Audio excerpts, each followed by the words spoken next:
Derecho penal del enemigo, Günther Jacobs.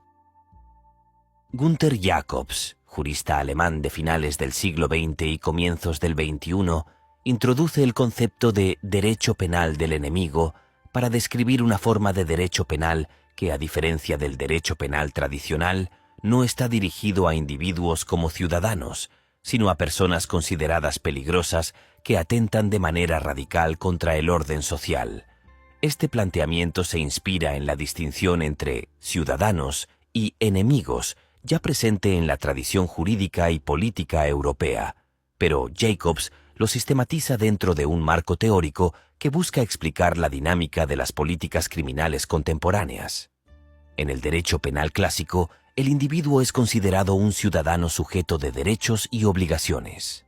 Toda persona, por el hecho de pertenecer a la comunidad jurídica, posee la dignidad de sujeto y es portadora de garantías procesales.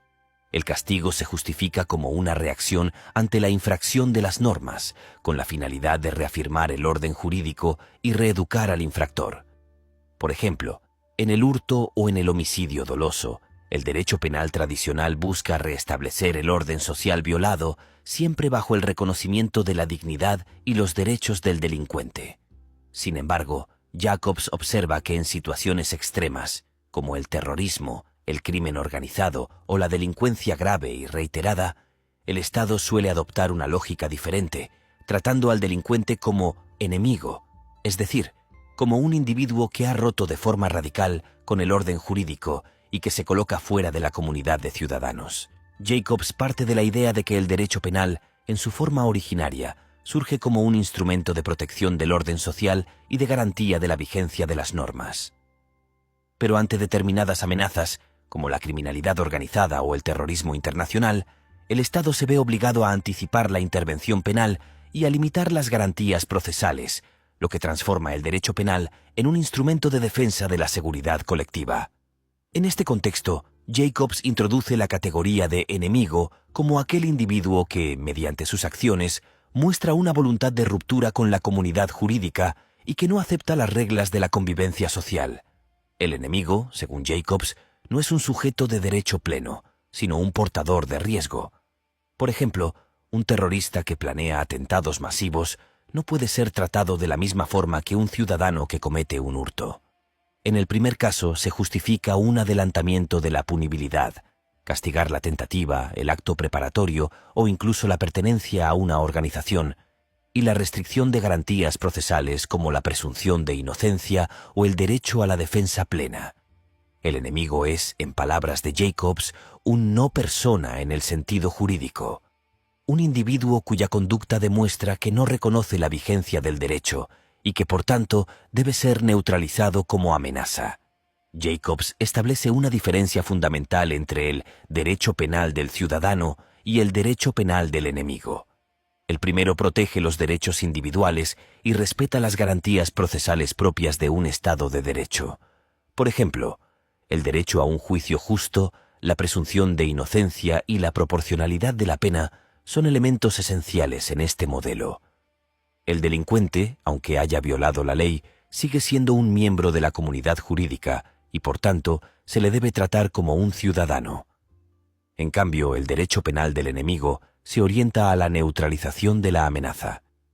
Se caracteriza por medidas como la ampliación de las figuras de tentativa y conspiración, la criminalización de la pertenencia a organizaciones consideradas peligrosas, el uso de medidas preventivas como la detención indefinida y el recorte de derechos procesales. Por ejemplo, las leyes antiterroristas que permiten la detención prolongada sin acusación formal o la vigilancia masiva de comunicaciones pueden interpretarse como manifestaciones del derecho penal del enemigo. En la práctica cotidiana puede observarse cómo determinadas políticas de seguridad tienden a desdibujar la distinción entre ciudadanos y enemigos. Por ejemplo, en algunos países se justifica la retención indefinida de sospechosos de terrorismo sin acusación formal.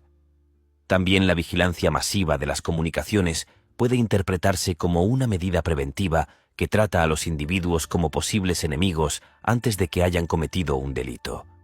La principal crítica al derecho penal del enemigo es que representa una ruptura con los principios fundamentales del derecho penal moderno y del Estado de Derecho. Desde la Ilustración, el derecho penal se ha construido sobre la base de la dignidad humana, la presunción de inocencia, el principio de legalidad y la proporcionalidad de las penas. El derecho penal del enemigo, al concebir a ciertos individuos como no personas jurídicas, subordina la dignidad del individuo a la seguridad del Estado, generando una peligrosa puerta de entrada a la arbitrariedad. Por ejemplo, se argumenta que la ampliación de la punibilidad, como castigar actos preparatorios o la pertenencia a organizaciones, erosiona el principio de mínima intervención y el de culpabilidad subjetiva, pilares del derecho penal liberal.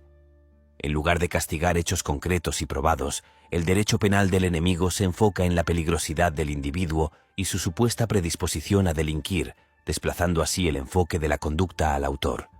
Otra objeción es que la lógica del derecho penal del enemigo podría aplicarse de manera extensiva a cualquier colectivo estigmatizado, desde minorías hasta disidentes políticos, lo que históricamente ha derivado en abusos de poder y persecuciones. Por ejemplo, en regímenes autoritarios se ha utilizado la categoría de enemigo para justificar la eliminación o represión de opositores. Jacobs y sus defensores responden que el derecho penal del enemigo no debe entenderse como una invitación a su aplicación indiscriminada, sino como un concepto que describe una realidad ya existente. El Estado, en situaciones de grave amenaza, recurre de facto a medidas excepcionales que restringen garantías. Para Jacobs, describir este fenómeno y conceptualizarlo permite, en todo caso, dotarlo de un marco de control racional y evitar abusos mayores. Por ejemplo, Jacobs subraya que el derecho penal del enemigo no es un sustituto del derecho penal tradicional, sino un complemento extremo, reservado para aquellos casos en que la conducta delictiva implica un rechazo radical de la vigencia del derecho. En este sentido, considera que mantener la distinción teórica entre el derecho penal del ciudadano y el del enemigo permite advertir cuándo se está sacrificando la dignidad del individuo en aras de la seguridad. A pesar de la argumentación de Jacobs, persisten importantes problemas teóricos y prácticos. En primer lugar, se cuestiona la capacidad de trazar una línea clara entre el ciudadano y el enemigo. Por ejemplo, ¿en qué momento un individuo pasa de ser un ciudadano que ha cometido delitos a ser un enemigo del orden jurídico? Esta indeterminación puede conducir a abusos, como etiquetar de enemigos a quienes son simplemente disidentes o a quienes tienen comportamientos marginales. Además, el derecho penal del enemigo plantea problemas de proporcionalidad.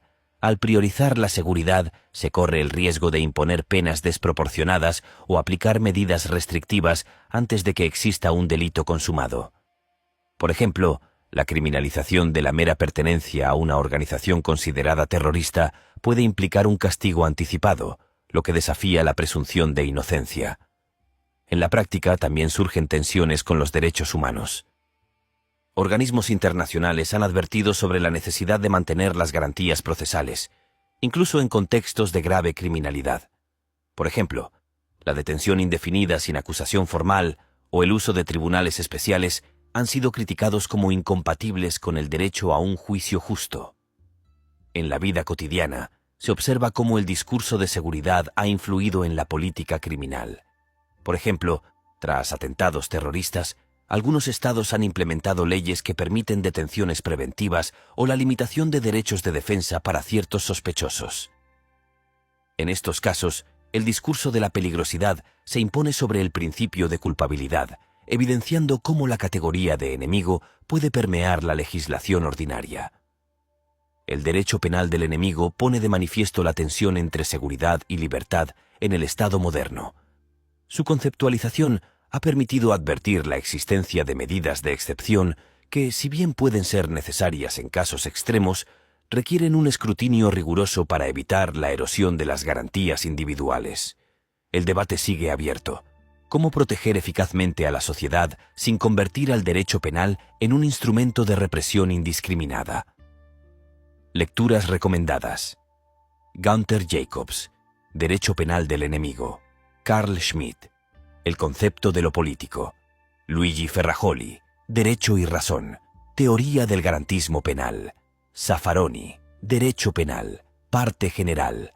Manuel Cancio Meliá, El derecho penal del enemigo y la teoría del delito. Kai Ambos, Antiterrorismo y derecho penal del enemigo. Alessandro Barata, Criminología crítica y crítica del derecho penal.